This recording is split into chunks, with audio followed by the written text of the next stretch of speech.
नमस्कार विद्यार्थी मित्रांनो, माझं नाव प्रशांत सोनवणे आणि स्वागत आहे तुमचं माझं YouTube चॅनल आयटी इन्स्ट्रक्टर प्रशांतवरती. मित्रांनो, आपण इलेक्ट्रिशियन फर्स्ट इयर आणि सेकंड इयरच्या विद्यार्थ्यांसाठी निमीची मोस्ट इम्पॉर्टंट क्वेश्चन सीरीज चालू केली होती. त्यापैकी आजच्या व्हिडिओमध्ये आपण इलेक्ट्रिशियन फर्स्ट इयरचं जे शेवटचं मॉड्यूल आहे, ज्याला आपण ट्रान्सफॉर्मर म्हणतो, या ट्रान्सफॉर्मरचा दुसरा पार्ट म्हणजे शेवटचा पार्ट आज आपण डिस्कस करणार आहे. बघा, मी तुम्हाला याआधी सांगितलं होतं की तुमची एक्झाम येण्या सीबीटी एक्झाम येण्याच्या आधी हे सगळेच्या सगळे जे मॉड्यूल आहेत किंवा ज्या मॉड्यूलमधले इम्पॉर्टंट क्वेश्चन आहेत ते आपण सगळे याआधी डिस्कस करणार आहेत. आणि आजचा आपण शेवटचा व्हिडिओ मी शेवटचा जो लेक्चर व्हिडिओ तो रेकॉर्ड करत आहे. या आधीचे सगळेच्या सगळे मॉड्यूल जेही विद्यार्थी इलेक्ट्रिशियन फर्स्ट इयरला असतील आणि सीबीटी एक्झामची तयारी करत असेल तर शेवटच्या दिवसामध्ये सगळेच्या सगळे मॉड्यूल काय करा, तुम्ही परत एकदा रिवाईज करा, व्हिडिओ 2-2, 3-3 वेळा व्हिडिओ बघून घ्या आणि त्याच्यानंतर एक्झामला द्या. कारण काय होतं की हे यातूनच प्रश्न तुम्हाला एक्झाममध्ये बघायला मिळणार. चला आजच्या व्हिडिओला सुरू करूया. बघा, आता या आधीचे 17 प्रश्न आपण डिस्कस केले. 18वा प्रश्न आजच्या लेक्चरचा पहिला प्रश्न बघा. How does the moisture control in a breather fitted in a power transformer. आता बघा, हे कालच्या लेक्चरमध्ये मी तुम्हाला हिंट दिली होती की जो ब्रीदर मध्ये जे मॉइश्चरलेस एअर किंवा जे एअर आतमध्ये जाणारे कंझर्वेटर टँकमध्ये, ती कंझर्वेटर टँकमध्ये जाणारी एअर ही एअर म्हणजे जे आपल्या जे एअरमध्ये मॉइश्चर असतं ते मॉइश्चर नाही गेलं पाहिजे, हे काम कोणाचं असतं? तर बघा, हे काम असतं सिलिका जेलचं. मी तुम्हाला काल एक्सप्लेन केलं, ज्यावेळेस ते म्हणजे सिलिका जेलचा कलर कोणता असतो? ब्ल्यू कलर असतो, नंतर तो खराब झाल्यानंतर पिंक होतो. हे सगळे पण आज एवढं लक्षात राहतं की ते ब्रीदर मधलं कोण काम करतं? सिलिका जेल ते काम करत असतं. क्वेश्चन नंबर 19 बघा. Which power loss assess by the open circuit test in a transformer. कालच्याच लेक्चरमध्ये मी परत हे सांगितलं होतं. बघा, तुम्ही जर कालचं लेक्चर बघितलं असेल, आधी कालचं लेक्चर व्यवस्थित बघून घ्या. कारण मी कालच्या लेक्चरमध्ये तुम्हाला सांगितलं होतं की जी ओपन सर्किट टेस्ट असते ना, ही ओपन सर्किट टेस्ट म्हणून आपण काय करत असतो? आयरन कोर लॉस फाइंड करत असतो. आणि शॉर्ट सर्किट टेस्ट म्हणून आपण कोणती लॉस फाइंड करतो? तर शॉर्ट सर्किट टेस्ट म्हणून कॉपर लॉस फाइंड करतो. मग आयरन कोर लॉस बघा, आयरन कोर लॉस मध्ये हिस्टेरिसिस लॉस येतो, म्हणजे हिस्टेरिसिस लॉस बरोबर उत्तर पाहिजे. नंतर इडी करंट लॉस येतो, म्हणजे इडी करंट लॉस सुद्धा बरोबर उत्तर पाहिजे. आणि नंतर बघा, कॉपर लॉस, हा कॉपर लॉस आपण शॉर्ट सर्किट टेस्ट मध्ये फाइंड करतो. नंतर बघा इथं काय, कोर लॉस. या दोन्हीचं मिक्सचर म्हणजे काय असतं? Core loss. आणि म्हणजेच मोस्ट अप्रोप्रिएट आन्सर आपलं काय राहणार आहे? Option number D, core loss या प्रश्नाचं बरोबर उत्तर राहणार आहे. नंतरचा प्रश्न बघा. Which is determined by the crackle test of transformer oil. आता ट्रान्सफॉर्मर मध्ये नाही का, ट्रान्सफॉर्मरचं ऑइल असतं. मी तुम्हाला सांगितलं मेन टँक मध्ये आपण ट्रान्सफॉर्मरचं ऑइल ठेवलेलं असतं. मग या ऑइलचे नाही काय, आपण क्रॅकल टेस्ट करतो. आणि ही क्रॅकल टेस्ट त्यांनी विचारलं कशासाठी करतो? जर तुमच्या ऑइलमध्ये जर का तुमच्या ऑइलमध्ये मॉइश्चर आलं, तर मॉइश्चर आल्यामुळे काय होतं म्हणजे का, मॉइश्चर किंवा वॉटर ड्रॉपलेट आले, याच्यामुळे काय होणार? तर इन्सुलेशन कमी होणार. आणि इन्सुलेशन कमी झालं की इन्सुलेशन कमी झाल्यामुळे अजून एक काय होणार की तुमच्या ट्रान्सफॉर्मरचं इन्सुलेशन कमी झालं म्हणजे तिथं काय होऊ शकते, काय त्याला आग लागू शकते. मग त्याच्यासाठी आपण एका क्रॅकल टेस्ट करतो. मग क्रॅकल टेस्टचं मेन काम काय असतं माहिती आहे का? जे तुमच्या ऑइलमध्ये आलेला ओलावा आहे किंवा जे आलेलं मॉइश्चर आहे, या मॉइश्चरला आयडेंटिफाय करणं हे या क्रॅकल टेस्टचं काम असतं. नंतर बघा, नंतरचा प्रश्न. Which material use to make the core of a power transformer. Power ट्रान्सफॉर्मरची कोर बनवताना आपण काय वापरतो? तर लक्षात आलं की जो पॉवर ट्रान्सफॉर्मर असतो ना, पॉवर ट्रान्सफॉर्मरसाठी आपण CRGO स्टील वापरतो. कोणतं वापरतो? CRGO steel. मग आता CRGO म्हणजे काय? सी म्हणजे cold rolled grain oriented steel. मग कधी कधी सिलिकॉन स्टील वापरतो, पण आता काय कोणतं वापरतो? CRGO स्टील पॉवर ट्रान्सफॉर्मरसाठी वापरतो. मग या CR म्हणजे काय, CRGO म्हणजे काय? Cold rolled grain oriented steel. मग बघा, इथं सॉफ्ट आयर्न वापरतो का? नाही वापरत. रोल स्टील वापरतो, फक्त रोल स्टील वापरत नाही, कोल्ड रोल्ड वाला वापरतो, हे पण नाही वापरत. कॉपर अलॉय वापरतो का? नाही, कॉपर अलॉय सुद्धा वापरत नाही. मग वापरतो आपण बघा कोल्ड रोल्ड ग्रेन ओरिएंटेड किंवा ज्याला CRGO स्टील म्हणतो, ते CRGO स्टील आपण कशासाठी वापरत असतो? पॉवर ट्रान्सफॉर्मरची कोर बनवण्यासाठी वापरत असतो. नंतरचा प्रश्न बघा. What is the name of the transformer. ट्रान्सफॉर्मरचे नाव काय? आता बघा, सगळ्यांनी नाव ऐकलं असेल की बघा, आपल्याला माहिती आहे की स्टेप अप ट्रान्सफॉर्मर असतो, स्टेप डाऊन ट्रान्सफॉर्मर असतो, नंतर आयसोलेशन ट्रान्सफॉर्मर असतो. हे टाईप पडतात त्याच्या व्होल्टेजवरनं. पण त्याच्या कन्स्ट्रक्शन वरून दोन टाईप पडतात. जर तुमचा नॉर्मली कोर अशी असेल बघा, असा डब्बे टाईप असेल, तर याला म्हणतो आपण core type core transformer. Core type core transformer. आणि जर तुमची बघा कोर अशी नसेल, हे बघा अशी असेल, याला दोन विंडो देतात आता, ठीक आहे. म्हणजे जर असं कुठेतरी तुमचं असेल तर बघा, याच्यामध्ये म्हणजे असं सरळ सरळ लक्षात राहील. असं जर का असेल तुमच्या याच्यामध्ये, अशा दोन विंडो सारखं जर त्याच्यामध्ये दिसत असेल, तर याला काय म्हणतो असतो आपण? याला म्हणतो आपण कोणतं म्हणतो याला? स्टील, सॉरी, एक असतो कोर टाईप आणि एक असतो शेल टाईप. म्हणजे याला आपण काय म्हणतो? शेल टाईप ट्रान्सफॉर्मर म्हणतो. मग आता मला सांगा, इथं दिसताना तुम्हाला काय दिसून राहिलं? एक असं डायरेक्ट चौकोन आहे आणि या चौकोनवरती इथं प्रायमरी कॉईल आणि इथं सेकंडरी कॉईल ठेवलेली आहे. मग आपण याला काय म्हणणार? ही झाली कोर टाईप ट्रान्सफॉर्मर. बघा, ऑटो ट्रान्सफॉर्मर नाही, कोर टाईप ट्रान्सफॉर्मर. म्हणजे ऑप्शन नंबर बी करणार या प्रश्नाचं बरोबर उत्तर राहणार आहे. शेल टाईप जर विचारला असेल बघा, हा शेल टाईप असतो. अशा पद्धतीने ऑप्शन नंबर बी बरोबर आहे. नंतरचा प्रश्न बघा, what is the purpose of providing the explosion vent in a power transformer. मी कालच्या लेक्चरमध्ये तुम्हाला सांगितलं काय असतं माहितीये का, की ट्रान्सफॉर्मर मध्ये नाही का इथं नाही का अशी एक एक्सप्लोजन वेंट लावलेली असते. मग आता ती कशासाठी लावतात रे, जर समजा ट्रान्सफॉर्मरच्या याच्यामध्ये नाही का एकदम काय झालं, गॅसेस तयार होतात, ज्यावेळेस आपण काय होणार, ऑइल गरम होणार, ऑइल गरम झाल्यानंतर काय होणार, एक्सपांड होणार, आणि एक्सपांड होण्यासाठी जर का त्याला बाहेर जायला जागा नाही भेटली, जसं आपल्या कुकरमध्ये असतं बघा, कुकरमध्ये जर का प्रेशर तयार झालं आणि त्याला बाहेर जायला जागा नाही भेटली, शिट्टीतून बाहेर जातं ते. मग तसेच ट्रान्सफॉर्मरची शिट्टी म्हणता येईल किंवा ट्रान्सफॉर्मरमध्ये एक्सेस झालेलं प्रेशर हे रिलीज करण्यासाठी आपण काय करत असतो, एक्सेस झालेलं प्रेशर रिलीज करण्यासाठी एक्सप्लोजन वेंट वापरतो. ते नाव आहे बघा, एक्सप्लोजन वेंट. म्हणजे प्रेशर रिलीज झालं, हे काय होणार, ही वेंट काय होणार, याचं पडद्यासारखं असतं त्याच्यावरती, हे काय होणार, निघून जाणार, आणि याच्यातून जे एक्सेस प्रेशर हे काय येणार, बाहेर येणार. तर मग एअर रिलीजिंगसाठी का, एअर रिलीजिंगसाठी राहू शकतं. म्हणजे बघा, फक्त एअर रिलीज नाही करायची, फक्त एअर रिलीज करण्यासाठी आपण नाही का इथं कन्झर्वेटर टँक वापरले, जे एअर वापर करा, पण जे प्रेशर तयार झालेलं, ते प्रेशर तयार झालेलं प्रेशर रिलीज करण्यासाठी. मग हीट रिलीज करण्यासाठी सुद्धा नाही, एअर रिलीज करण्यासाठी सुद्धा नाही, प्रेशर रिलीज करण्यासाठी आपण एक्सप्लोजन वेंट वापरत असतो. नंतरचा प्रश्न बघा, what is the function of Buchholz relay in a power transformer. Power transformer मध्ये जो बकोल्स रिले वापरणार, त्या बकोल्स रिलेचं काय काम हे विचारलं. मला सांगा, पहिली गोष्ट, बकोल्स रिलेचं महत्वाचं काम असतं की बकोल्स रिले काय करतो, प्रोटेक्शन प्रोव्हाइड करण्यासाठी वापरतो. मग तो प्रोटेक्शन कशापासून प्रोव्हाइड करणार, तर तुमच्या ट्रान्सफॉर्मरमध्ये कोणता इंटरनल फॉल्ट झाला असेल, इंटरनल फॉल्टच्या प्रोटेक्शनसाठी आपण, मग इंटरनल फॉल्ट म्हणजे काय असतं, एक तर ओव्हरलोडिंग ट्रान्सफॉर्मरची झाली किंवा शॉर्ट सर्किट झालं, म्हणजे तर शॉर्ट सर्किट किंवा ओव्हरलोडच्या प्रोटेक्शनसाठी आपण काय वापरत असतो, बकोल्स रिले वापरतो.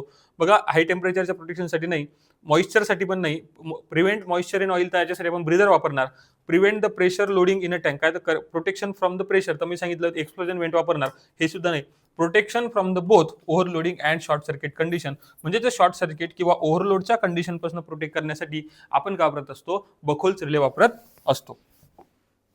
नंतरचा क्वेश्चन बघा, why the primary of potential transformer wound with a thin wire and large number of turns. आता बघा काय असतं, की जर तुम्ही सीटीपीटी व्यवस्थित शिकले का नाही, तर सीटीची प्रायमरी बघा, एक असते प्रायमरी साईड, एक असते सेकंडरी. तर प्रायमरी साईड इथलं काय असतं, व्होल्टेज जास्त असतं, आणि सेकंडरी साईडचं व्होल्टेज कमी असतं. म्हणजे इकडे कमी नंबर ऑफ टर्न्स सेकंडरी साईडला असतात आणि जास्त नंबर ऑफ टर्न्स प्रायमरी साईडला असतात. प्रायमरी साईडच्या नंबर ऑफ टर्न्स जास्त असतात, म्हणजे नंबर ऑफ टर्न्स जास्त, आणि वायर तिथं कमी जाडीचा वापरणार. मग त्यांनी तेच विचारलं की ट्रान्सफॉर्मरमध्ये थिन वायर आपण लार्ज आणि थिन वायर आणि large number of turns primary साईडला का वापरतो. तर याच्या मागचं महत्त्वाचं बघा, याच्यात नाही का, पहिली गोष्ट असते, जे प्रायमरीला व्होल्टेज जास्त असतं, सेकंडरीला आपल्या व्होल्टेज कमी भेटलं पाहिजे, म्हणजे व्होल्टेजचा रेशो मेंटेन करण्यासाठी सुद्धा वापरतात. आणि आता निबीमध्ये, एका निबीच्या क्वेश्चन बँक मध्ये उत्तर दिलेले, to offer the high inductance, option number A या प्रश्नाचं निबीनुसार बरोबर उत्तर आहे. तुम्ही एकदा तरी क्रॉस व्हेरीफाय करून घ्या. याचं to obtain the require voltage ratio सुद्धा राहू शकतं, पण निबीनुसार दिलेलं ऑप्शन नंबर ए, तो ऑप्शन नंबर ए कारण या प्रश्नाचं बरोबर उत्तर राहील. तरी एकदा निमीच्या नाही का क्वेश्चन सिरीज तुम्ही कन्फर्म करून घ्या. क्वेश्चन नंबर 26 बघा, why the distribution transformer are normally connected as a primary delta and secondary star. आता जर का तुम्ही स्टार डेल्टा कनेक्शन तुम्हाला माहित असेल, त्यांनी काय सांगितलं की डिस्ट्रीब्युशन ट्रान्सफॉर्मर मध्ये प्रायमरी साईड डेल्टा आणि सेकंडरी साईड स्टार का कनेक्ट केलेली असते. मग आता सेकंडरी साईड स्टार कनेक्ट करण्यामागचा महत्वाचा उद्देश असतो की जर तुम्हाला माहित असेल तर सेकंडरी साईड जी स्टार असते ना, या स्टार साईडला आपल्याला न्यूट्रल भेटतो. काय भेटतो इथं, न्यूट्रल भेटत असतो. आणि आपल्याला म्हणजे आपण कुठे विचारलं नाही, डिस्ट्रीब्युशन ट्रान्सफॉर्मर विचारलं, कशामध्ये, डेल्टा अँड सेकंडरी कशामध्ये विचारलं, नॉर्मली कनेक्टेड कशा, डिस्ट्रीब्युशन ट्रान्सफॉर्मर मध्ये कशामध्ये विचारलं बघा, डिस्ट्रीब्युशन. तर डिस्ट्रीब्युशन ट्रान्सफॉर्मर मध्ये आपल्याला, तुम्हाला माहित असेल, 3 फेज आणि 4 वायर सिस्टम आपल्याला वापरावं लागते. तुम्ही जर तुमच्या घराच्या खांब्यावरती बघितलं तर 3 फेजच्या 3 वायर असतात आणि एक न्यूट्रलचा वायर येतो. मग तो न्यूट्रलचा वायर का करतो, कारण आपल्याला सिंगल फेज साठी काय करावं लागतं, सिंगल फेज सर्किटमध्ये एक फेज लागतो, काय लागतो, एक फेज लागतो, आणि एक काय लागत असतो, न्यूट्रल लागतो. जर तिथे न्यूट्रल प्रेझेंट नसेल तर तुमचा रिटर्न पाथ भेटणार नाही, रिटर्न पाथ भेटला नाही तुमचं सर्किट कंप्लीट होणार नाही. मग याच्यासाठी आपल्याला न्यूट्रल लागणार आहे, म्हणजे चौथा वायर लागणार. आणि चौथा वायर जर कुठे भेटत असेल तर तो फक्त आणि फक्त स्टार मध्ये भेटू शकतो, डेल्टा मध्ये न्यूट्रल भेटत नाही. मग हाच न्यूट्रल आपल्याला भेटला पाहिजे, म्हणून डिस्ट्रीब्युशन ट्रान्सफॉर्मर मध्ये आपण सेकंडरी साईड स्टार आणि प्रायमरी साईड डेल्टा कनेक्ट करत असतो. मग बघा, टू अवॉइड द ओव्हरलोडिंगचा संबंध देत नाही, to maintain the constant voltage maintain करण्यासाठी नाही, to reduce the transformer losses reduce करण्यासाठी नाही, to easy distribution of 3 phase 4 wire system, म्हणजे 3 फेज आणि 4 वायरच्या सिस्टमचं डिस्ट्रीब्युशन आपल्याला सोपं गेलं पाहिजे आणि भेटलं पाहिजे 3 फेज 4 वायर सिस्टम, म्हणून आपण काय करत असतो, सेकंडरी साईड स्टारला कनेक्ट करत असतो. नंतर बघा question number 27, which type of EMF induce in ideal 2 winding transformer. आता मी तुम्हाला कालच्या लेक्चरमध्ये सांगितलं होतं की 2 वाइंडिंग ट्रान्सफॉर्मर म्हणजे काय. पहिली गोष्ट, अशा ट्रान्सफॉर्मर ज्याच्यामध्ये 2 वाइंडिंग, एक तर प्रायमरी साईड आणि एक आहे सेकंडरी साईड. आता आयडियल ट्रान्सफॉर्मर मध्ये मी आयडियल ट्रान्सफॉर्मर सांगितलं होतं की असा ट्रान्सफॉर्मर ज्याच्यामध्ये लॉस होत नाही. ट्रान्सफॉर्मर कोणताही असो, तो आयडियल ट्रान्सफॉर्मर असो किंवा तो प्रॅक्टिकल ट्रान्सफॉर्मर असो, तो कोणत्या तत्वावरती काम करतो किंवा कोणत्या प्रिन्सिपलवरती काम करतो, तर तो काम करत असतो Faraday's law of mutual induction. कोणत्या लॉवरती? Mutual induction. म्हणजे प्रायमरीमध्ये करंट देतो, प्रायमरीमध्ये व्होल्टेज सप्लाय देतो आणि सेकंडरीमध्ये व्होल्टेज इंड्यूस होतं, याला Faraday's law of mutual induction म्हणतात. आणि याच तत्वावरती आपला ट्रान्सफॉर्मर असेल, आपल्या मोटर असतील, या सगळ्याच्या सगळ्या त्याच्यावरती काम करत असतात. सेकंड इयरमध्ये ज्यावेळी तुम्ही जाणार आहे त्यावेळेस तुम्हाला मशीन सगळं मॅक्झिमम फोकस हा मशीन आणि पॉवर सिस्टमवर दिलेला आहे. तर तुम्हाला ज्या सगळ्याच्या सगळ्या मशीन आहेत ना आपल्या इलेक्ट्रिकल मशीन, या सगळ्याच्या सगळ्या machine Faraday's law of mutual इंडक्शनवरती काम करतात. त्यावेळेस आपण डिटेलमध्ये शिकूच त्याला. बघा आता सध्या काय विचारलं त्यांनी की म्हणजे कोणत्या तत्वावर काम करतो, सेल्फ इंड्यूस वरती करतो का, नाही म्युच्युअल इंडक्शन वरती काम करतो. म्हणजेच ऑप्शन नंबर बी या प्रश्नाचं बरोबर उत्तर राहणार आहे. आणि मला असं वाटतं की तुम्ही Faraday's law of self induction आणि Faraday's law of mutual induction या आधी शिकलेले असाल, कारण हे तुम्हाला फर्स्ट इयरला बेसिकच आहे. याच्याशिवाय तुम्हाला नाही का सेकंड इयरला काही समजणार नाही जर का सेल्फ इंडक्शन आणि म्युच्युअल इंडक्शन माहित नसाल तर. क्वेश्चन नंबर 28 बघा, how the determine the copper loss in a transformer. Transformer मध्ये कॉपर लॉस कशासाठी म्हणजे कसा डिटरमाइन केला जातो.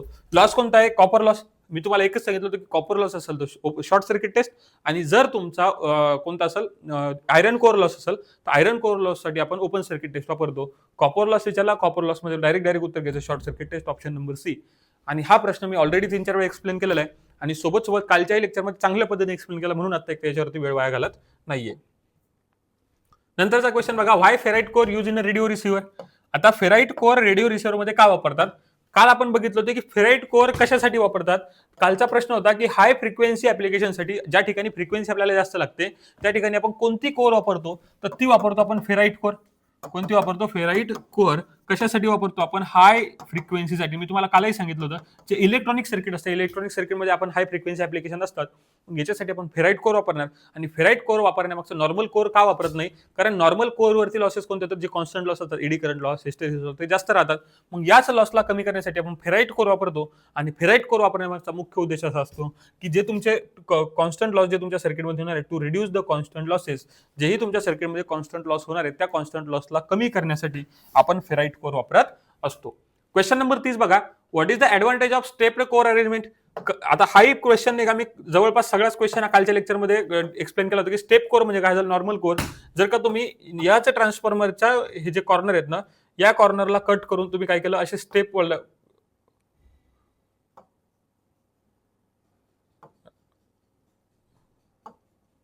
अशी स्टेपवाला जर का, समजा ही डायग्राम नाही जमली, पण स्टेपवाला जर का ट्रान्सफॉर्मर वापरला ना, तर इथं काय होतं की जो कॉपर लागणार आहे आपल्याला, कॉपर कमी लागणार, आणि कॉपर कमी लागल्यामुळे कॉपर लॉस कमी होणार. आणि त्यांनी विचारलं स्टेप कोरचा ऍडव्हान्टेज काय आहे, तर बघा मिनिमाइज कॉपर यूज. बघा पहिलाच उत्तर बरोबर आहे की जो कॉपर आहे तो कॉपर कमी लागणार, आणि हेच या स्टेप कोरचं काय असतं, मेन ऍडव्हान्टेज असतं. आणि याच्यामुळे काय होत असतं, कॉपर लॉस सुद्धा कमी होतो.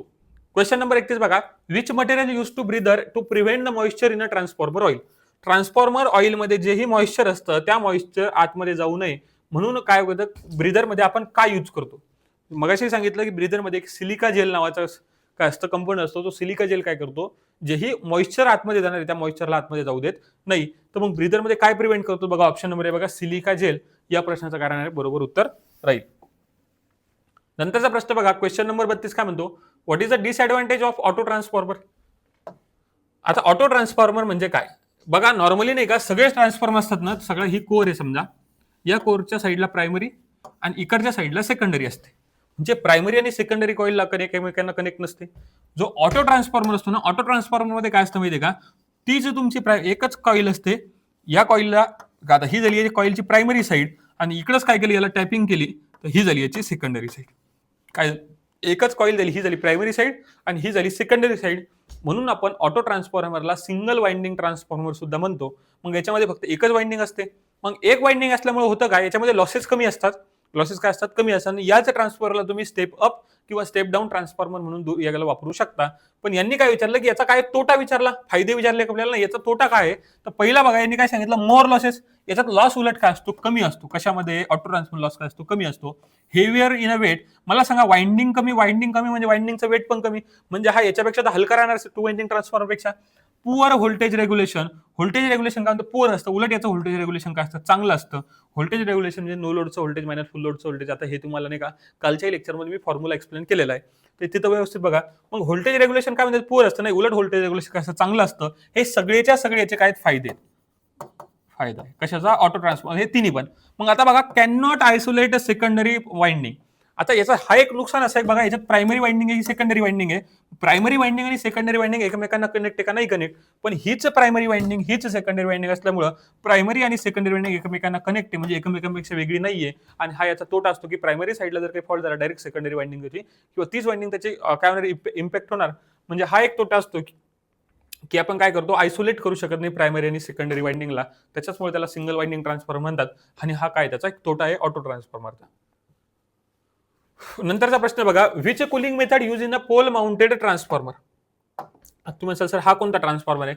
बघा तुम्ही नाही का, जर रस्त्यात गावाकडे वगैरे बघितलं ना, तर गावाकडे वगैरे जे डीपी असते ना, आपल्या घरातली डीपी म्हणतो, या डीपीवरती नाही असा एक ट्रान्सफॉर्मर ठेवलेला असतो.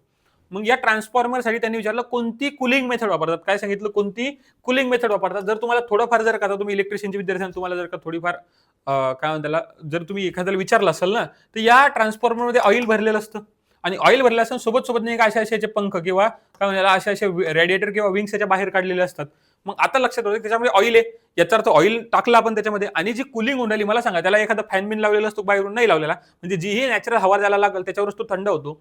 मग आता बघा एअर नॅचरल, एअर तर नॅचरल आहे पण ऑइल पण तर टाकलेलं आहे त्याच्यामध्ये. मग बघा ऑइल नॅचरल एअर ब्लास्ट म्हणजे काय, जर त्याच्यावरती हवा आपण फॅन वगैरे लावून किंवा एखादा ब्लोअर वगैरे लावून जर हवा ब्लास्ट केली असेल त्याला म्हटलं असतं. म्हणजे ऑप्शन नंबर ए नाही, ए राहू शकतं, बी नाहीये.